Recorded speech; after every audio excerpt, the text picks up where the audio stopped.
Woo! Boys and girls, look at where we are. It's been such a busy week on Stir in the Pot. I have been spinning, going crazy every day. Bam, bam, bam, bam, bam, bam, bam. We are finally at the end of the work week. And look who we have, a brand new friend to cap us off on this work week. This is Stir in the Pot with Don Kincaid and my very special guest, Nevaeh Chantelle. Thank you so much for coming on the show and talking to us, the fans. Thank you for having me. Uh, Absolutely. When we connected, I knew exactly who you were.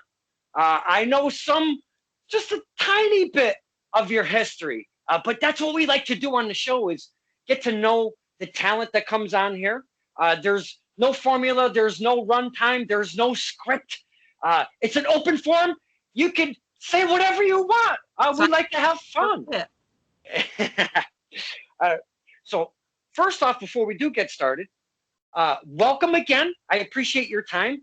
Everything, your family, your friends, your circle, because we got some crazy times going on right now. Are you all good? Yes. Thankfully, my family is already on their first shot. Next week they get their second shot. I get my first shot soon. So we're all healthy. We're safe. Thank God. And we're gonna get through this crazy time in the world. Yes. That's the kind of news we like to hear. Everybody's good. Everybody's safe. The vaccination's being spread around. Things are happening. And things are starting to open up. And we're going to dive right into that. Because yourself as a talent, you might have found a little harder to find some work maybe in the past months because the pandemic has really screwed everything up around us. Yeah. But wrestling is definitely one of them. But now things are opening up just a little bit more than they were before. Is one Miss Chantal very excited to get back out there? Yes. I'm talking to some promoters now. There's definitely some debuts coming up for new promotions. So definitely this spring is going to be immaculate. Oh, immaculate. I see what you did there. Now, I've gone through a little bit of your stuff, and I've seen you previously, like Invictus has come out as a company, and you were on one of their cards. We're going to dive into that as well. But I started kind of looking at, if you go on Miss Chantel's Facebook page, you can go down in the video section, and there's some snippets, and there's a little highlight reel, and there's some stuff to look at, which is great for us fans because that's what we want. We're very easy. We just need a little, we need a little visual. And Miss Chantel provides video, pictures, and such. Are you avid? You seem to be avid on the social media. Yeah, like well, I always like how I was brought up in the Monster Factory. We were always told to promote ourselves. So that's what I have to do, because at the end of the day, I'm my own business. And if I can't promote my own business, I can't expect the promotion to promote my business. Very well said. Great teachings at the Monster Factory. We love the talent coming out of the Monster Factory. So obviously, you've trained at the Monster Factory on some under some beautiful names, some very knowledgeable people over there. Wow, what a great place the Monster Factory is. Now they've actually had a little something not that long ago. The Monster Factory, if I'm not mistaken, is that correct? They had a show, didn't they?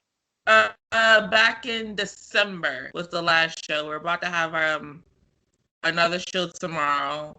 What the last show was December 11th. Okay. Whatever the Saturday was around that time. Will you be part of this next event at the Monster Factory? Yes. Do you have an opponent already? Not named, but I will be a part of it. Okay, gotcha.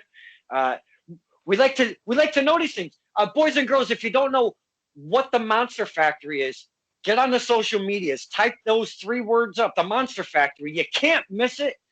Great place. Produces some fine talent. We see Mr. Riddle doing his thing. and the Monster Factory has been sharing the love for one Mr. Riddle and others as of late. Love the talent coming out of there. But this is all about Miss Chantel. This ain't about nobody else. Now, what area are you from? Because I'm out of Connecticut. Where are you from? I live in South Jersey. Like I live 5 minutes outside of Philadelphia. Oh, I know a lot of talent. The New York, New Jersey, Connecticut, Rhode Island, Massachusetts. That's where I've kind of Maine. All the way up into Maine. And it's weird though, cause like I live this side, but like most of my besides the Monster Factory, most of my work is in New York. If you look at my resume, like a lot of it's New York. Do you find any specific reason why? I don't know. I think New York is a little bit more diverse in the talent that they bring in. Definitely, it's definitely a more cultured rosters. So I think maybe that's why I get booked more up there. I have no idea. That's just, and also I love working up there. Like I love the New York crowd. We've spoken about the BWF crowd specifically because I've been at the fitness center in the Bronx twice actually. Took the drive down.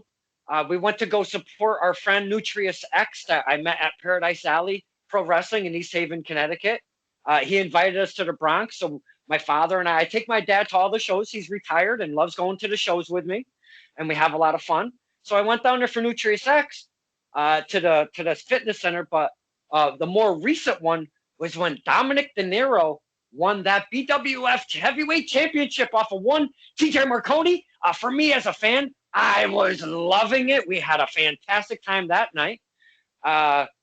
Great times at BWF. But my point being, we've talked about the fans. The difference between the Connecticut fans and that NYC base is... Especially in the Bronx. Like, I wrestled for BWF 4 times, and they will tell you if they don't like you. I'm grateful that the Bronx loves me, and I think that's why they keep bringing me back. Because, but yeah, that crowd in the Bronx, that's a great crowd. Like, if you ever want to be motivated, especially... if you ever want to be motivated to do a good job and perform your ass off, that is the crowd you want to perform your ass off for, because they show so much love. And also because it's such a how the building is structured, you see them after the match and they give you so much love, and they say win, lose, or draw, they're like, yeah, you did an awesome job, and you just feel so good about yourself because you made these people happy. And they are people who will boo you if you don't. So it makes me always walk away happy when I lose, because like I know I did my job to entertain the Bronx fans. Yeah, because that ambiance over specifically at the fitness center. Dario's, is that correct? Yes, Dario's Fitness Center. Yeah. The ambiance is something like I've never been to as a fan because, boys and girls, you walk up the steps to a second floor of, just like a big building in New York. You get up to the second floor, and it's filled with like gym equipment, if you will. There's a little concessions area right at the top, and you would pay there, and you get to a little area, and you would walk through, and it's very dark though. When you get there for wrestling, it's very dark. And then you walk through and you go down, and you're like, where the hell is the wrestling? Because everything's so dark, and it's just this big, gigantic, wide open industrial area sized room. But what they do over there at the BWF now is they enclose their area at the back corner of that whole floor, and you open up those curtains, and Miss Chantal can vouch for this fact. It's a whole new world when you open those up. Great production.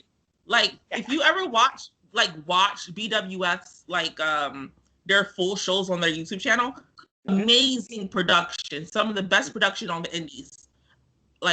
Definitely quality production. And also they give me my matches fast. So that's why whoever does the BWF productions, thank you, because I get my matches quick. Wow. Yeah, I will say that their production is really top notch over there. They've got a bunch of guys and girls that does some of this, and as a team, they really produce some good stuff at BWF. And the talent, I mean, holy Caroli, the talent that goes in and out of those doors at Bronx Wrestling Federation. I know a lot of familiar faces, but I've also met some new friends going there. And because I do little promos and stuff at the shows, I'll ask, hey, do you got a couple minutes? I do this thing. I'm part of a public access show called Center Ring over in Wallingford. And I just like to network with the ladies and gentlemen. And if you can give me just maybe a minute of your time, we do a little quick promo and I get to network it out on the social media. Most talent is pretty open to that. So that's kind of what I do. So I've been meeting a lot of new people that way. Just so much fun, Ms. Chantal. I can't describe to people that don't get wrestling. You try to tell them how cool it is, and when you go there and when you leave and you have all of these memories and good times. People that don't get wrestling just don't understand when you talk about it, But what I found, like, even like to somebody who's not like a big wrestling fan, when they go to a indie wrestling show with their with their significant other, just a friend, they have a good time and they're surprised because I feel like wrestling's for everybody. You might not, get maybe WWE or watch WWE on TV and understand it, but when you go to an indie show, that's just that energy and just that excitement, and everybody's like, yes, and just going along with the stories and stuff. You'll walk out of there a wrestling fan, even if it's just that indie promotion. I know people who simply just watch the Monster Factory. They don't watch WWE. They just watch Monster Factory, or they just watch BWF. That's just how it is. That's cool too. Yeah, for sure, because we talk about the evolution of wrestling, the wrestling fans, and the wrestlers itself, because you have to kind of move with the eras and how it changes and evolves. And the fans have totally evolved with wrestling as it's gone along. So a lot of, there's smart fans out there, if you will. But I've always just wanted to be neutral. I know my place. I know not to pass that barrier and be a jackass. I know I'm a fan. I'm not one of you guys or girls, and I'm built like a candle. I'm not getting in there. So I've always known my place, and I've always respect those boundaries. Do you find, especially being a female performer, female athlete, do you find some of the guys aren't so nice being on the female end of the program? You talk about in terms of fans? The fans? Yes, the fans. Yeah, there are fans that appreciate our craft, and then there's some fans who feel like just because they know insider terms that they're cool and they feel like they can say whatever they want. And I can say, okay, well, you know that insider term, but now go in the ring and do it, and you can do it. So don't judge what I do. That's just how I feel about it. Okay, you know the word bump and botch and all this stuff. Now go in the ring. Oh, wait, you just botched. But you haven't had it, So what's up? You talk all this mess. You can, criticize, but you can't go in the ring and do what I do at the end of the day. That's so perfectly said. And I name each episode that I do a different title. This one's going to be called So What's Up? That's what this one's going to be called. So What's Up? I like that. Very well said, though, because I would never be that guy or that fan that's yelling, blah, blah, blah, blah, blah, you this, you that, oh, you should have done this, or you could have done that. How come you screwed that up, or you effed up, you effed. I'm not down with that. I never have been. Because, like you said earlier, if you don't watch the WWE, that doesn't mean you're not going to enjoy indie wrestling. But then on the flip side, though, the guys and girls that are fans that focus on maybe just the WWE, and then they go to a indie show and they're like, what is this garbage? That's the environment for indie wrestling. That's where I thrive. I absolutely love indie wrestling. So the bigger stuff we watch on TV, but I'd rather go to an indie show any day of the week. Yeah, I think for me personally, like I love going to WWE events, even as like being a talent now. Like I like still going to WWE events. I still watch the product. I know why I'm here. I was a 9-year-old girl who watched SmackDown, who fell in love with The Rock versus Triple H, and I end up, this ended up becoming my passion for the last 2 decades.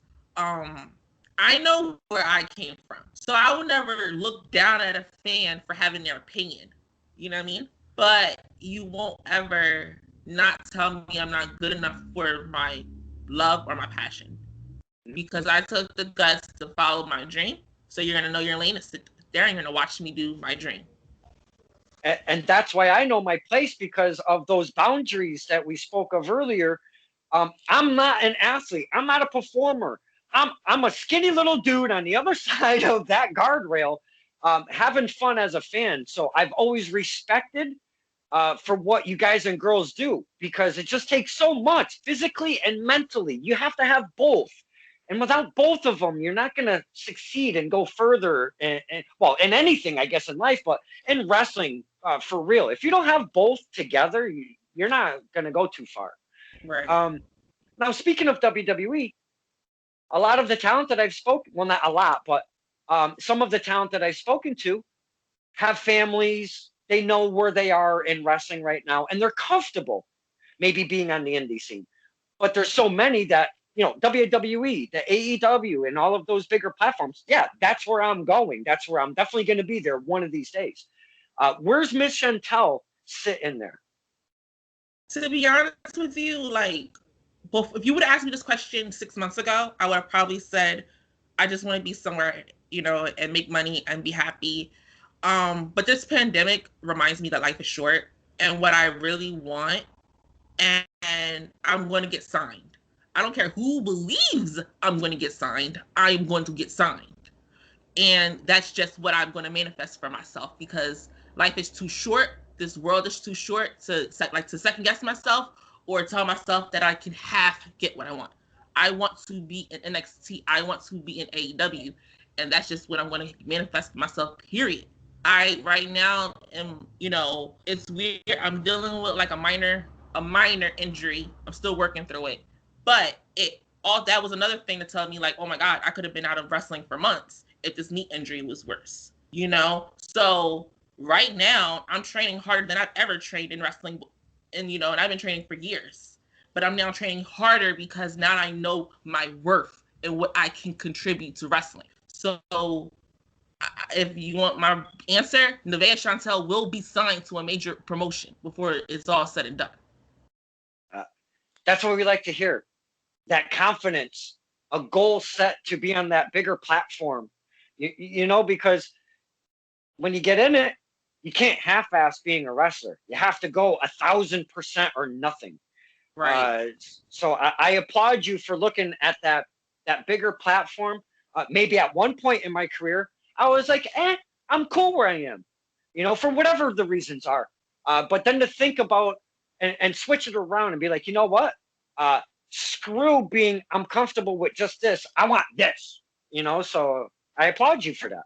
I think it's just self-worth at the end of the day. I think a lot of people feel like they can't get signed because they hear rumors about what they think WWE wants or what they think AEW wants. And to be honest, you really don't know what they want because every day it changes. The standard changes all the time. Just work your butt off, do what you have to do, and you will be recognized for it. Another thing perfectly said, because today's wrestling and tomorrow's wrestling could not be two different things, but it could change. It could be tweaked just a little bit as the evolution keeps going forward in wrestling. And your character, I'll use an example as somebody that is very well known in New England area and further. One Christian Casanova very recently in this huge class that just got signed to NXT, and many other names. I could go on, but I'll use him as an example. Been around the scene for a while, was something different, evolved into Killanova Inc., if you will, and this character that he had going on, got a little faction going on, somebody behind him, to be a champion and carry gold and have this faction behind him, like champions do, but I mean, when I first started seeing him, he was Michael Jackson. I mean, he was coming out to beat it and stuff. So He's evolved. And now look at him right now. So my point being, though, he may not be Christian Casanova when he comes into NXT. He may be something different. He may be a total different gimmick. He may have the same name with something worked around the name Casanova, which is I'm kind of hoping. At least keep the name, you know. I think also the last couple of years WWE has been keeping names. So I think if your name is, unless they have somebody with a similar name, they're going to let you keep your name, unless it's similar to something they already have. So I think they might change the Christian part because they have Christian. Obviously, they might change his first name, but they're definitely like probably keep Casanova. He might just be called Casanova. They might just drop Christian and just call him Casanova. I think they can work the gimmick around the last name. I think it could work. Yeah. But that's just me as a fan, thinking out loud. Now, Miss Chantelle, I'd like to talk about your character because as I'm going through some of your footage, as I've seen you the past, I don't know, since maybe like last November-ish or so when you came into Invictus, because I'm not very familiar with Miss Chantelle, so I'm learning about her as we speak. Because, sorry, I'm a jackass. I don't research nothing. Sorry. It's just the way I live on the edge. And we have that's so good because you can think our thing. This character of Nevaeh Chantelle, first off, is this your real name? You don't have to tell us if it isn't. You don't have to tell us if it is. Either way. Chantelle is not my real name. Okay. Where does the name Nevaeh Chantelle come from? So when I had a different ring name when I first started training. My trainer didn't like it, so I had to find another name. So my cousin and I looked at baby names in a book, and because we needed to figure out a new name, and I liked the name Nevaeh because I wanted to have two first names because in TNA, when I was growing up watching TNA in 2007, when he first introduced the women's division, I noticed that all of them had two first names. So the mark that I am, I wanted to have two first names. So, and Navia was a name, it's heaven spelled backwards. And I always thought of myself as like a Hellraiser. Okay. So that was it. Heaven flipped backwards, Nevaeh. And then Chantal, I just liked the name. It kind of rolls off as a name, Nevaeh Chantelle. It works. Please tell us, what was your very first gimmick name or character's name? Because some of them are kind of kooky. So the first name that I had was called Tatiana Chantal, and it was gonna be like a regular hood character, similar to what Tasha Steelz is doing. Not saying like it was just something similar. It was like a very like Flavor-esque type character. But also like I just feel like I couldn't pull that off, so I dropped it. Now what I do now, I've always grown up as a fan of Trish Stratus and China, and Jackie Moore. So I always liked it, like the central bombshells. But I always wanted to add maybe that powerhouse that I felt like I could still be. I feel like you could be a powerhouse, strong, dominant woman in the ring and still be a sexy, beautiful bombshell. And I think that's where the current incarnation of Nevaeh Chantelle is. Is there a backstory to Nevaeh Chantelle? I think right now it's just like I say, improving myself and doing it through violence. I think post-pandemic, because post-pandemic Nevaeh Chantelle mostly been working as a heel. Mm-hmm. Maybe for the exception of the Monster Factory, I've worked heel every promotion I've worked for. Titan, I'm a heel. And the promotions that I can't say yet, they're bringing me in as a heel. So I can use that now to my advantage, and now I can definitely choose violence every single time. Because Invictus, I was a heel, and it was cool though with the Invictus part though, because me and Karen have history. Mm-hmm. At Swish and Threat, so it was cool because I'm the complete opposite of Karen. In terms of Karen's, the outgoing, bubblier type, and I'm always the more quiet, dangerous type, in my opinion. So mm-hmm. I felt like that was what was cool about Swish and Threat, but that also made us cool as rivals in the ring. you know. And it comes off in the finished product though. Mm-hmm. Those the oil and water kind of personalities within wrestling. Once that match is said and done, you girls are walking away to that back room, and we fans were like, man, that was a good one. So it comes off in that finished product. Right. And that's why I'm so happy with that match, because I felt like, so how Swish and Threat came together, I felt like because me and Karen were similar body types, and we're both African American women, they put us together as a tag team. Even though me and Karen, we were friends, but I felt like we were different still at the same time. And I felt like we could have done that rivalry just as easily in Dojo Wars. But I'm also glad because we had the time to do Swish and Thread. I was still early in my career during Swish and Thread, so I was able to evolve and get comfortable in front of the camera, and then it made the Invictus match even better. So that the history you have with Miss Bam Bam, how long has this been going on?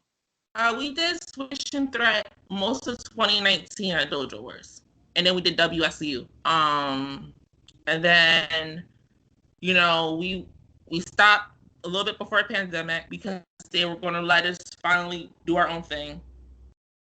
And Karen was already on her way up to do another level, and I was still working my way up. And I was still trying to figure out my own self. And I felt like Karen can main event. In my opinion, I feel like Karen can main event any freaking indie show around. So I felt like Swish and Thread kind of was holding her back a little bit too. And I never took that personal, because I feel like sky's the limit for her. While I'm still trying to figure myself out and figure out my character and what's next for Nevaeh Chantelle. So that was cool how the Invictus match played out, because, like I said, I was able into that match really show who Nevaeh Chantelle was. Besides, what's the word I'm looking for? Just show who I am and what can I bring to the table. I find that there's a lot of respect there, though, because you're seeing what's going on right in front of you as athletes. You're doing this thing, but you can see where you're at. You can see where she's at, and you could respectfully be like, you know what, you go do your thing, and that's pretty cool. I really think that's very cool of you. Well, we're friends first. That's my friend first. I always want my friend to be successful. Right. That's all I want for people. And that's just the person that I am. If you're in my circle, I want you to be successful. Very nicely spoken. Now, Miss Bam Bam is very familiar in my area because she's now the current Test of Strength champion. And Test of Strength out of East Hartford, Connecticut. And she dethroned Dan the Man. It was the Danos era for the longest time, Miss Chantal. And we as fans hated every second of it. Mm-hmm. So Miss Bam Bam has been champion for a little bit. And we've been so happy because now we have her as a champion instead of that damn Dan the Man. Funny story. My first match outside the Monster Factory, BWF. It was me versus Talia Jeanette. And Dan the Man was in her corner, and he cost me that match. No surprise there. So that's kind of how that's funny to me. So I don't know if you've talked to the higher brass of Test of Strength, but if there's a history with one Miss Chantal, one Ms. Jeanette, and Dan the Man, I mean, hey, I think you should call their peeps and see what's good. I may make that call one day, but I'm not coming to save Karen. I'm coming to be the best. No, hey, that's fine. That's fine. Because you got to go for that gold. That's cool. I can respect that. Always. I just like to see Dan the Man and Talia Jeanette get their Oh, Just I can do that. I can do that and still go on my quest to be the best. You know, okay. I am a Thank you. see, I am a trust me. uh, I hope that please test your strength. Let that happen. I want to see some madness happen over there. Now, Ms. Bam Bam, big on the personality, but also Miss Chantal. Even though you're a little more reserved, you don't maybe speak as much, but when you do, it's with purpose. I've seen your promos and such. Going through some of your footage. Um, are you comfortable doing the promos? And if you are, how long did it kind of take you to get there? I have my days. All right, so I'm gonna keep it real 100. I am not a promo girl, but I have came a long way in my promos. It still is hard for me. I don't know. I just feel like with promos, as long as I say my point, I'm good. Like I can talk and have conversations with the best of them. You know, I just feel like sometimes I don't want to sound gimmick or sound fake when I talk. So it gets in my head a little bit. So that's why I think that's why sometimes I struggle with my promos. But also when I have a purpose and I know what I'm gonna say, I can cut a promo. Yeah, because you don't want to be too cliche. It's very easy to do cliche promos in wrestling. Especially nowadays. If you see some Yeah. of their promos on the indies, some of them sound like, wrestler 1-on-1, what you gonna do, brother? brother. Right. That's funny as hell. uh, so we've talked a couple companies here. BWF being Bronx Wrestling Federation. We've talked Titan Championship Wrestling. What did you do over at Titan Championship Wrestling? I wrestled for their Goddess of War program. I done all 3 shows. I know I'm probably coming back for their. I enjoy Goddesses of War. I love God. Like that was my first show back post pandemic. I love Goddesses of War. That's like one of my favorite promotions to work for. I thought when Titan Championship Wrestling came out with that drive-in setting where they put out the ring, they put a canopy over the top, they took 22 cars and surrounded the ring, and they had the fans there for that first drive-in show that they did. Yeah. I watched that whole thing from beginning to end because they did every single match on Facebook and they did them live. So I watched that whole thing, and then they even did the second show the same exact way. But then, like you were saying, they know their worth, so they started making some changes and trying to get that money coming in. Can't blame them. Hey, you're a promotion. You got to do your thing. But man, what a cool environment, first off, that Titan Championship was doing there with the drive-in thing. But then when they announced Goddesses of War, I'm scratching my head. I'm going, what the bleep is this? I think it's, like some big pay-per-view thing that they got going on. But it was a women's division only, like from Titan Championship Wrestling. Have you ever been part of anything like that? Well, I did WSU, which is similar. I call it it's their women's brand, their women's promotion. Mm-hmm. The owners of Titan Championship Wrestling noticed that there was a lack of female only wrestling in our area, and they took advantage of the market. And that's what I can applaud them for. They took a huge risk because sometimes there's this notion that women can't sell or draw. So yeah, it was a huge gamble for them. So I'm happy to be a part of it. I love Goddesses of War, and I'm excited for what I can accomplish this upcoming year. Absolutely. I think, again, another company that's putting out quality product, not only in ring, but video, media wise, they're putting out good product. Yeah, they don't mess around. It's not like my stuff where it's just on a cell phone and they have a quality product all the way around. I enjoy Titan. Now I also noticed though there's a company which I never even knew of, and it's called We Want Wrestling. Is that correct? Yeah, it was a small project. For it was started by. I'm not sure if I'm allowed to tell you who it was started by, but That's okay. That's okay. but it was a small promotion that was started by someone who wanted to give the outlet for wrestlers just wanting to work. Yeah.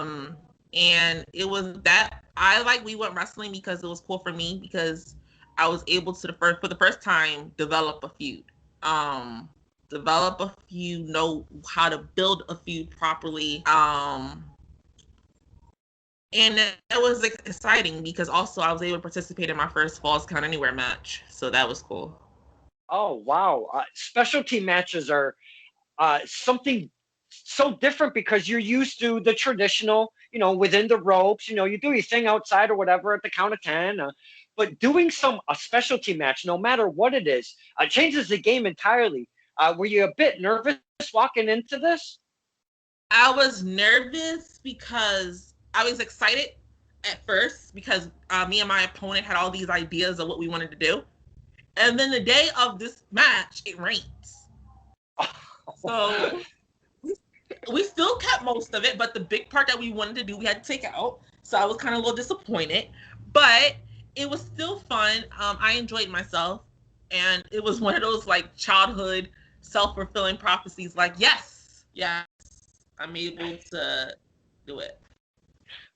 Yeah, because that's something as you're learning the craft as a new wrestler and you're working your way through your career. Once one of these different matches that's not a traditional match comes popping at you, you're like, wait a minute, I got to act a little bit differently. I have to do things a little bit differently. We have to think of different things to do outside of the realm of the ring. So there's a lot of factors that kind of change that specialty match. Right. And Um, it was also cool. Also, I one thing, that it wasn't just a random. Oh, today you're gonna wrestle on a Fall Count Anywhere. That match was built. There was a build behind it. That was cool, and it also added emotion to the match. I talk again on the show a lot about character, in ring, and storyline. I love storyline because I want to go back the next month or whatever your schedule is. I want to follow what's going on with the characters. Definitely. Uh, Now, speaking of character, I want to kind of switch back to going through your footage. I noticed you had quite a different look. A little ways back, your hair was very white for a little bit there. You were dressing in green gear, if I'm not mistaken. And now you have the darker hair, you have darker gear. Does this go with you being a heel in more places than not? Well, I always was wearing black. Like that Oh, part when I had the lighter hair, that was I was going through something and I needed to change my hair color. Um, okay. because that it was just one of those things where it's like, I'm going through something. I need something different in my life. Um, but I always wore darker gear. The green Oh, gear was actually made for me by Karen Bam Bam. oh, it's amazing. That was my Swish and threat gear. And I still wear it because it's cute and I look good in uh, Indeed, I agree. Wow, it. that's awesome. What a cool little fun fact right there. That is awesome. Um, so yourself, obviously, you've talked about your over the course your relationship with Bam Bam. Now, doing this thing and going on your singles way, and like you said, you were trying to find yourself. Uh, Being a face and being a heel at different promotions, do you find that's either a challenging or is it easy for you? And which do you prefer? So like I said, post pandemic is where most of my heel matches have came from. And at first it was difficult. But I've gotten comfortable more with it over time. And with the face, I'm a face at the Monster Factory right now. I think that's the only place I am a face at. So also I'm a face at a new company called GSW. So those are the only two companies I'm a face at. And it was easy because I was working with people either I'm familiar with or people who are experienced and talented and, working with ring generals. So, but I don't know. I'm starting to really enjoy this heel thing I'm doing.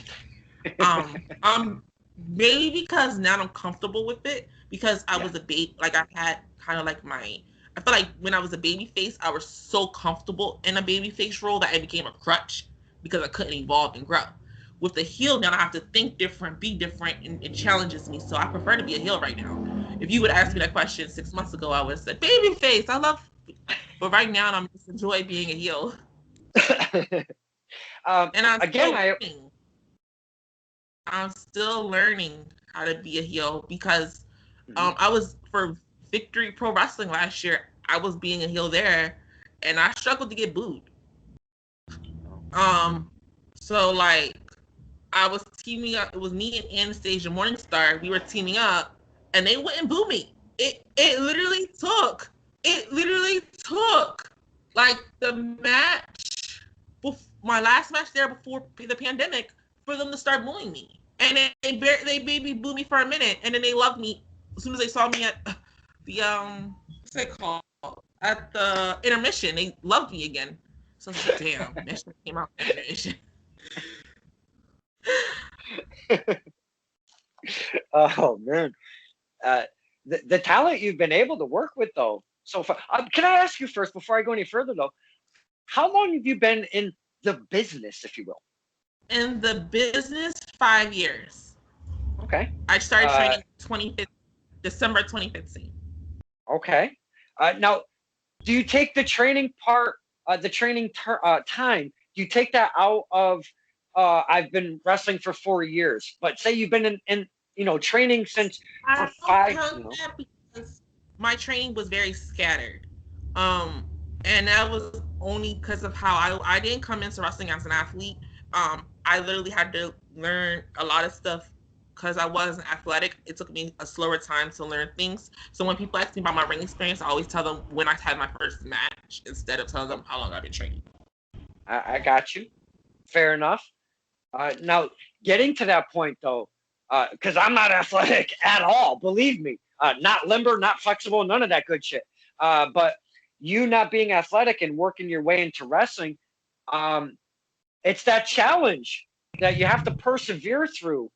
What do you consider yourself as a wrestler? A mat wrestler, powerhouse, hybrid? What do you consider yourself? I say I'm a hybrid of maybe the powerhouse brawler game. I don't do flashy stuff. Like I'm gonna punch you in the face. That's just how I wrestle.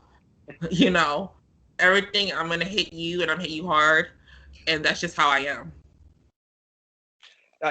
Who do you kind of take your moveset from when you're looking at stuff on TV?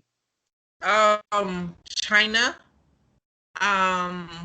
Tamina, and like the Samoan women, like Tamina, Nia Jax, a lot of the Samoans, in general. I took my running knee strike from Taya Valkyrie. I just admitted that on Twitter. I straight took because I watched her on AAA and I was like, yo, those and Andrade. I took a lot of my moves. Like honestly, I look like I watch something on TV and if I like it, I'll go to training. And I am not afraid to tell you that I am a little thief. I will go to training the next night and try a move I saw on TV. Like, oh, that's dope. Let me see if I can add that one. Sorry, I'm a move thief. Hide your moves. I will steal them. Now, when wrestlers get their moveset together and you have like certain special, moves that you use on a regular, do you have any moves that are called specifically a name like that represents you at all or anything like that, like your finisher or whatever? No, I was going to give the Samoan because I'm using the Samoan drop now. I'm developing a new moveset as we speak. But my move is called the Samoan drop. That's why I never renamed it. I was going to rename it to something special, but a Samoan drop is a Samoan drop. A spear is a spear. So I never felt the need to rename them. I have found that with some of the talent. It's like, hey man, I do a pedigree. I'll be damned if I'm renaming the pedigree to anything that's related to me, Right. you know. Now, again, as we've spoken, wrestling has evolved uh, wildly, very quickly, to be honest with you. In the course of the last 5 years, and I'm just going to take the last 5 years because we've seen the women's evolution, because it was divas, it was bra and panties before that. But when the women's evolution came in, that entirely changed the game for the women's division. And me as a fan, I was like, yes, please take that butterfly belt and throw it in the freaking garbage. Let's do something. And you're shaking your head in agreement. You were very happy to see this transition, I'm assuming. Hell yeah. That monstrosity of the butterfly belt. Oh god. When I first found out that the SmackDown women were finally gonna get a title, because when I was growing up, the SmackDown women didn't have a title. The Raw title, the women's title was on Raw. That was more of the athletes, and then on SmackDown they had the lingerie contest, the bikini contest. They had like a lot of the contests and like the Raw had bra and panties matches too, but SmackDown, when I'm talking about like the brand extension era, they had a lot more of the diva stuff that SmackDown has. So when I found out that they were going to have it, because I believe Michelle McCool was the first Divas champion. So when like around that time when they started having more competitive matches, and Michelle McCool was a very great talent. Her and Natty were having great matches. She was having good matches with Victoria. And I saw the belt, and I was just like, oh, you deserve better than that. Why? What? And then when I found out that they were going to fuse the belts, I was like, good, we don't got to see the butterfly belt. And then they kept the butterfly belt and got rid of the other one, the classic. It was like, you had one job. You had one job. You know what belt you had to get rid of. Why'd you do that? I almost want to rename this episode to "You Had One Job." That is hilarious. I think I might. I think I'm gonna rename it to "You Had One Job." That is so funny. Oh man, I again, as a fan, love seeing, because you were talking about Miss Bam Bam can main event anywhere. I love seeing what they've done with the women's division, because we started seeing main event after main event, not only on on TV being Raw, SmackDown, or what have you, but you're talking like these pay-per-views that they're having. The first women's, Hell in the Cell, or a cage match, or this match, or whatever. They're doing all of these specialty matches, and they were utilizing the women as main event. And I'm like, this is cool AF right here. This is because I thought it's about damn time that they stop the guys want the edgy stuff. They want the eye candy. But me, I wanted that athleticism. I wanted to see what they did in the ring, because we never really got to see a whole lot of that for the most part. So I was so stoked to see that women's evolution happen and things just turn right around. Now, when it comes to the flippy stuff, there's a lot of wrestlers that just sit back and they're like, why are you doing all of that stuff? Right. The flippy stuff, some call it flippy do, some call it spot monkey, if you will. Look, I don't have a problem with the flips and the spots. I personally don't do it because I can't do it. But I'm the type of, I personally like the physical ground and pound of wrestling. But like I say, I always feel like make it make sense. If you're gonna do spots and flips and stuff, make it make sense. Make what you do make sense in the ring. That's just my thing about that. Some people do Canadian destroyers and do dives and make no sense. Or if you do a dive, your head smack against the wall. Like, why? Your opponent's not catching you. Like, honestly, like, I don't like if somebody asks me to do a dive, I tell them, I say, look, I want to be able to catch you, so we're gonna go over this. Like a little inside term, like we're gonna go over this dive, so I make sure I can catch you, because you're not gonna make me look crazy and you smack your face on the ground. Yeah, because you both want to be safe, absolutely, and I applaud you on that as well. Fantastic. getting in the ring, coming out the curtain, I should start with. Coming out the curtain, you hear your music kick in, you're about to come through the curtain. Most say there's a little light switch that turns on and off, if you will. So when you hear that music and you're about to go through that curtain, is there a light switch that goes off for Miss Chantal? Definitely. As soon as the beat drops of my music, I definitely feel some type of, because like I go when I go out the curtain, there's a certain cue of my music, but there in the back when my music is just gearing up and the first beat drops, I definitely get into a zone. Like all that nervous energy like goes away, and it's time to go to work.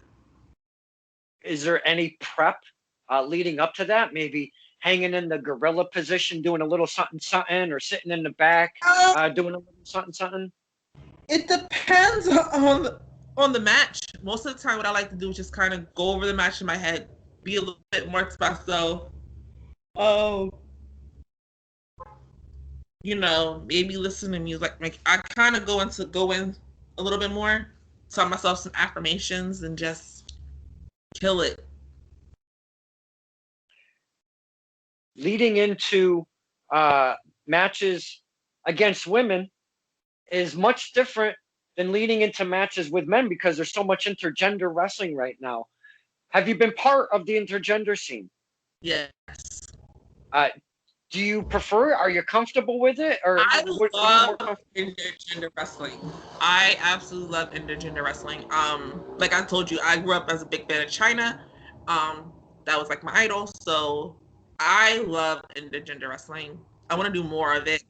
Give me an intergender match any day of the week, and I'm down. And also, like most of my training, I wrestled like training matches wise was against men, so I'm used to wrestling. And also, like I'm 200 and something pounds. I'm more comfortable sometimes wrestling a guy because of my size. So yes, let me wrestle a guy. She's like, come on, let's go. Do you ask me that, and I'm like, yes, please. Have you looked across the ring at your opponent, and maybe she was a little petite, and you're like, girl, I'm gonna break you. Do you go into a match with maybe a smaller opponent any differently? I used to train like that, and then I stopped caring. Not.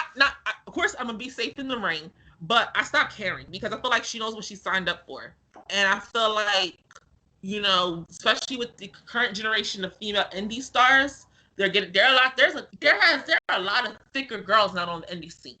There's a lot of bigger girls just like me.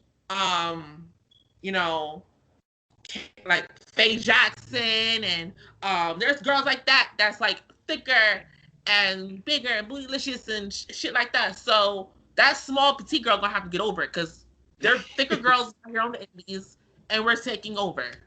Yeah. You are correct there because I can't watch everything. There's way too much wrestling to watch everything. But I have watched a lot of stuff these past few months that I've never seen before. And I've been seeing, talents of Faye Jackson, Willow Nightingale, either going against each other or doing some tag team stuff. Man, oh man, when Faye Jackson went against Willow Nightingale, what a hell of a match that was. Holy crap. Yes. Seeing talents like that. Now, you and Bam Bam have gone against each other. Two bigger gals going in. And you know what? Leaving the fans, though, and that's my point, though. Leaving the fans wanting more. And that's got to make you feel good, though. It does. Like when people, anytime the fans say good match, because sometimes I'm very hard on myself. Oh, I could have done that spot more cleaner. I could have done this better. I could have done this better. But when the fans tell me that I did a good job, it makes me feel like I did something right because the promoter's fan is happy. So I'm like, you know what? The match is over. This spot might have got messed up. You probably didn't like how this turned out. But the fans were happy, so you can go home happy because the fans are happy. Yeah, absolutely. like I said, it doesn't take much for us. We're very easy as wrestling fans. We latch on to little things in wrestling because there's so many pieces of the puzzle that makes a wrestler, right from the curtain to the ring, during the match, back out through the curtain. There's so many different things that attach that make that puzzle of the match and the characters and such. So, we grasp onto those little tiny pieces all the time. And I was noticing on a couple of your promos, you're not afraid to assert yourself as a character. Like I was saying earlier, being 1,000% in, you feel very comfortable, or you seem to be very comfortable with Nevaeh Chantelle, what you've got going on right now. Is this character going to be staying around for a little bit? Yeah, it's just developing. It's getting better as we speak. So like, all right. So my last match. Well, I did wrestle about a couple of weeks ago for GSW. I did some tapings for them, but there is some development going on. I'm working on some new stuff just to make the character more defined, and make the character a little bit more out there. Working on new gear, working on new music, and I'm definitely, you'll see in the spring a different Nevaeh Chantelle. Ooh, sweet. You've mentioned GSW a couple times. What does that stand for? Global Syndicate Wrestling. Oh, stupid me. Definitely. Syndicate is some cool product. Talking about cool product, they've always got great talent and such. Good stuff over at Syndicate. Now, I've been seeing a lot of the talent. They're trying to pick up that work going on. Are you finding it hard to get work? What's going on right now? Or are things kind of moving along for you? I'm getting work. I just noticed that it's like spring. It's always May. It's always June. It's, but right now it just gives me more time to train. It gives me more time to prepare. It gives me more time to go for the ride and just work on the Nevaeh Chantelle character. So then when spring do come, I can come back bigger and better than ever. And there is another promotion that I'm talking to that I might be, debuting in March. Can't tell you yet. Hey. But yeah, but right now I'm excited because I'm stepping my game up that more than ever, and I'm excited to show that to the fans. We'd love to hear that stuff because you keep moving along, you keep creating more pizzazz for your character, being more creative, evolving that character, evolving your training, evolving your craft. All of those little things, man, they keep adding up because sometimes you might not see results in 2 or 3 days, but in a week or 2 or 3, you start seeing these things all come together real quick, and I think you're doing an absolute fine job getting this off the ground and moving forward. You're working against quality people that are out there. You've mentioned Ms. Morningstar, Bam Bam. I've seen there's some Mother Endless. Wow. So you're going against some quality talent out there, and that's what what workers want is quality rep, what they call quality reps, to get in there and have some fun, and to gain that experience. Because can I ask you, you've trained at the Monster Factory. Do you go to any other training facility and maybe see what they're about and maybe gain a little experience from them? Well, I've done Dojo Wars, and I've done that process, and I've done some training over there, and definitely they have amazing talent over there, men and women who and I definitely see their potential. The potential over there is off the roof. I do want to start expanding my training and just start training other places as well, just to see what's out there and get just learn from other people's mind and pick other people's brains. Yeah, absolutely. Because not every trainer thinks the same, and there's different aspects that maybe one trainer would say, and you'd be like, oh, no kidding. Why didn't I think of that? These little things get triggered real easy and gain more experience just like that, I'll use an example if I could.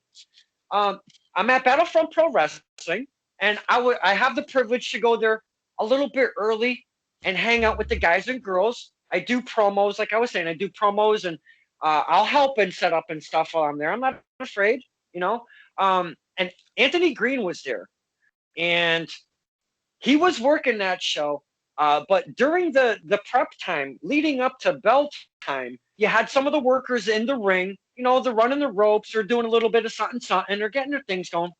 But there's like 4 or 5 guys in there, and they're all just kind of talking amongst each other. And there was little things that Anthony Green would say, well, I'm not saying this is the correct way, but this is the way I like to do things sometimes, and mix it up a little bit.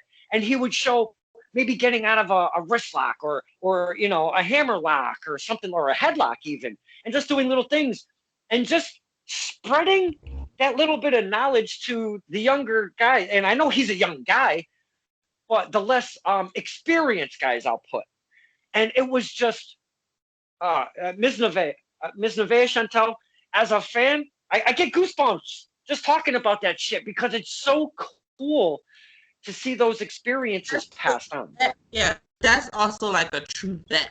I feel like a true vet wants to elevate the trainees and the talent. There's some people who walk around here like, oh, I've been in the business 5 years and haven't done nothing to really contribute to the business, haven't helped. All they want to do is just pick on the new people. And, you know, when you're somebody who's been around the business a long time and you can take that knowledge and give it to somebody who's new in the business, I feel like that makes you a true vet. That earned your vet card, in my opinion.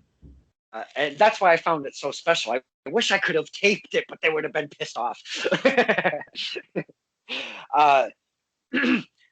Where does Miss Chantal go from here? Because I know you're trying to spread your wings. Is it in the New England area? Is it anywhere in the world? Or where are you at here? I would love to go up to the New England area.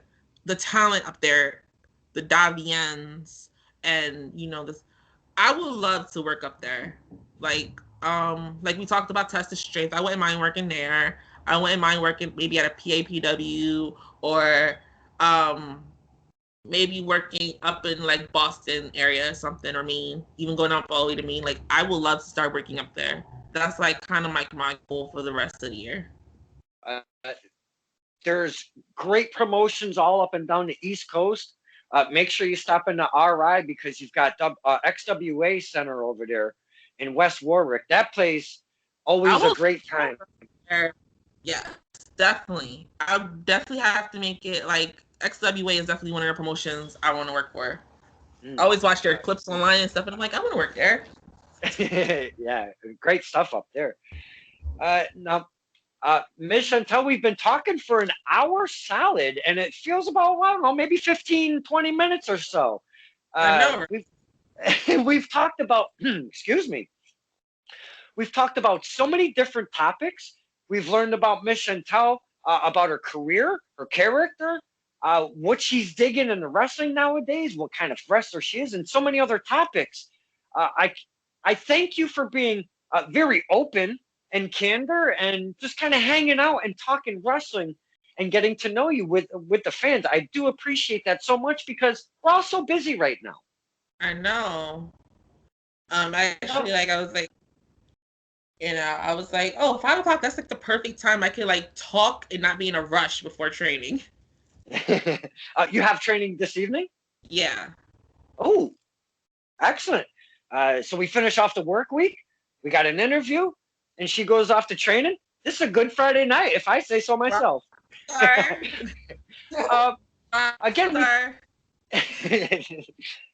Again, we've talked so many topics. Is there anything that I haven't asked you, or you would like to speak about? What I like to do is kind of give the tail end to the talent. This is a wide open forum. Send a message to your peers, the fans, whoever, whatever you want to say. The forum is yours. So basically, I'm going to say is that I am excited. Like I said, there is a new Nevaeh Chantelle on the way. I am forcing my way into that glass ceiling, and I'm going to be a major player in professional wrestling. And I don't care whether you like it or not, because this is my dream. I'm coming after what I want. I'm coming back better in the ring. I'm coming back with a more defined character, and you will hear the name. You will get sick of the name Nevaeh Chantelle. That's how poppin' I'm ready to be. You will get sick of the. I want to change the name of the episode again. You will get sick of the name Nevaeh Chantelle. Oh goodness, that's the one. That's the one. I feel like I've given you an interview full of sound bites. There's many. I like to take clips every so often, and I've got plenty to pull off of here. I'm gonna pick a nice special one, and we'll put it out there on the gram and Twitter and all of that good stuff. Yeah. And I'll tweet it and repost it everywhere. How do we follow Miss Chantal on all the social medias? Simple. Nevaeh Chantelle. That's nothing special. Nevaeh Chantelle. All right. You do the face page, the Twitter, the Instagram, YouTube. Do you have a YouTube video channel? Nevaeh Chantelle. That's the nice. Channel name. And there's footage of your matches that we can watch there? Yeah, there's footage of my matches. I'm gonna do more promos once like my wrestling starts kicking up and debuts start being announced and I'm allowed to start talking about stuff. You will see more promos on there. Right now I have just matches up there. I try to post at least twice a month. And then if I have a match like during the weekend, I try to get my match. I take my matches and I try to upload them by the next Monday after the weekend, so you don't feel like you're missing anything. Excellent. Man, what a fine, boys and girls, what a fine conversation we had meeting Miss Chantelle. I cannot, again, I know I say thank you a lot, but I always find it a privilege and an honor that you take the time. You got training tonight and you're sitting here talking to us, the fans, and I can't thank you enough for your time. No, thank you for having me. Absolutely. We were so glad to connect with Miss Chantelle and get to speak to her and get to know her a lot more. I thought we were going to get a little snippet because she is a heel, and I thought I was going to get a lot of heat. I didn't know how long we would talk to her. I thought she was going to hang up on me in like 10 minutes, so I'm glad to spend an hour.